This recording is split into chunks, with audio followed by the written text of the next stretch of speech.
कि हमारे सर पर भी इश्क का भूत चढ़ा था। और क्या बताऊं यारो, हमारा भी इश्क से पाला पड़ा था। एक लड़की थी मेरे घर के सामने जो मुझे अच्छी लगने लगती है, और ये उम्र ही कुछ ऐसी थी जो हम दोनों को प्यार करने पर मजबूर कर देती है।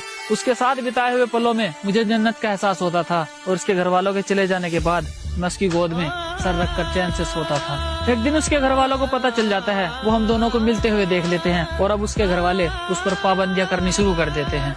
अब हम दोनों को एक दूसरे की आदत सी हो जाती है, और मैं तो पहले ही पागल था, अब वो भी मेरे प्यार में पागल सी हो जाती है। अकेला प्यार से ही पेट नहीं भरता, उसके लिए खाना भी पड़ता है, और घर ऐसे ही नहीं चलता, उसके लिए कमाना भी पड़ता है। अब घर वालों की जिम्मेदारी और उसके प्यार का बोझ उठाकर मैं कमाने निकल जाता हूँ।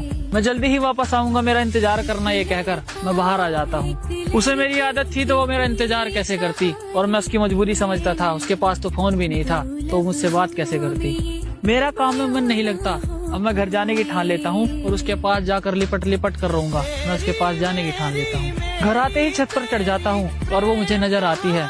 उसके हाव भाव कुछ ठीक नहीं थे, वो मुझे थोड़ी बदली बदली सी नजर आती है। जहाँ कभी मैं हुआ करता था, अब मेरी जगह कोई और आ जाता है, और जो कभी मुझसे प्यार किया करती थी, अब उसे किसी और से प्यार हो जाता है। जिसके साथ दिन रात मुलाकात हुआ करती थी, वो अब मुझे याद तक नहीं करती, और मैं उसके सामने हाथ जोड़ जोड़ कर रोता हूँ, और वो बेवफा मुझसे बात तक नहीं